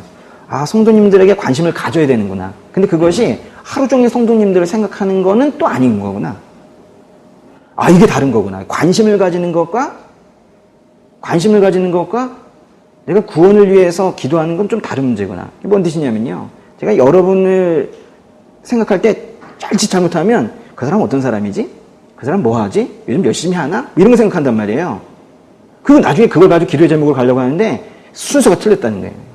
처음부터 그 사람을 하나님의 시각으로만 봐야 되고 그분을 바로 기도의 자리로 올려드려야 되고 이래야 되는데 제가 먼저 인간적인 판단을 하고 그래 보고 있더라는 거예요. 근데 그걸 한참 몇 시간 동안 하고 있더라니까요. 바빠 죽겠는데. 그거 다 헛수고인 거예요. 그렇게 하면 안 되고 여러분이 어떤 다른 분을 위해서 이제 중보를 할 때에는 그분을 바로 기도의 자리로 이렇게 올려드리고 하나님의 시각으로만 긍휼한 마음으로 하나님의 마음이 뭐겠어요? 불쌍한 거죠. 그 마음으로만 그 성도들을 보고 그 옆에 전도 대상자들을 이렇게 보고 가족들을 보고 그렇게 해야 된다는 거예요. 근데 자기 생각이 없어야 돼요. 다 썩었어. 그걸 빨리 인정하는 것이 모든 인간관계의 회복의 지름길이기도 합니다. 근데 잘 보시면은 바벨론으로 이 사람들이 잡혀간 원인이 누구에게 있어요? 히스기야. 그렇게 또 이해하면 안 돼요. 지금 여기 나온 거는 히스기야의 교만함, 그것 때문에 지금 그렇게 된 것처럼 되어 있지만 그거는 수만 가지 원인 중에 하나예요. 그 신뢰 중에 하나인 거예요. 이런 걸 또 보면서 히스기야 이러면 안 되는 거예요. 우리가 평상시 하는 것처럼 그런 게 아니고 그 많은 사례 중에 이런 잘못들을 히스기야뿐만 아니라 그 백성들이 모두 하고 있었다. 결국 그래서 심판을 받는 거다라는 말씀이거든요. 회개의 기회가 있습니다. 회개의 타이밍이 있는데요. 절대로 그 타이밍을 놓쳐서는 안 돼요. 히스기야에게는 몇 번이나 주어졌었거든요. 근데 지금 그렇지 못했기 때문에 그 민족들이 겪게 될 그 나중에 아픔들을 생각해 보시라는 거예요. 결국 보면 나중에 이 사람들이 바벨론으로 잡혀가는데요. 이 바벨론이라는 지명은 성경에서 그냥 하나의 지명이나 국가 정도로 취급하지 않습니다. 심지어는 이사야서에서도 그 13장부터 보면 그 많은 민족들에 대한 신탁, 말하자면 심판의 메시지가 나오는데 그 중에서 제일 먼저 나오는 게 바벨론이에요. 이 주변에 있는 다른 국가들보다도 바벨론에 대한 예언을 제일 먼저 하거든요. 이게 뭔가 바벨론이라는 표현은 성경에서 좀 다른 것 같아요. 뭔가 물질적 풍요에 완전히 경도되어 있는 삶, 완전히 세속화된 삶, 세상의 가치만 따라가는 삶, 하나님을 믿는다고 하면서 한 반 정도 발을 건쳐놓고 있는 이중적인 삶, 뭐 이런 것들이 있죠. 하나님 아닌 다른 것을 신뢰하는 삶, 이런 것들은 이제 바벨론이라고 하는데 히스기야 이후에 100여 년 이후에 히스기야의 그 후손들이 바벨론으로 잡혀갔지만 이미 히스기야도 바벨론적인 삶을 살고 있었다는 거예요. 이미 바벨론에서 누가 오니까 오 괜찮다. 내가 기대고 살면 좋겠다. 벌써 그렇게 생각해 버린 거예요. 그래서 이 말씀들이 쉽진 않죠? 그렇죠? 근데 제가 자세하게 설명드렸지 않습니까? 잘 알려드리고 싶어서 그런 거예요. 근데 36장부터 이렇게 39장까지 쭉 읽으면서 여러분이 뭘 깨달으셔야 되냐면은 겉으로는 히스기야의 좋은 모습처럼 보였던 것이 나도 이제 교회에서 이렇게 보여지고 있었는데 속에는 내가 결국 나도 바벨론적인 삶, 세속적인 삶을 살고 있지 않았는가. 그러나 히스기야는 결국 돌리지 못하고 멸망길로 갔지만은 나는 이 말씀을 지금 나에게 주시는 건 회개하라는 타이밍을 알려주시는 거구나. 이래가지고 이때 확 틀어가지고 방향 확 틀어가지고 하나님 품으로 막 달려가는 거 있죠. 그걸 하라고 지금 이 말씀을 주시는 거예요. 여기서 자신의 모습을 보라는 거예요. 기도하겠습니다.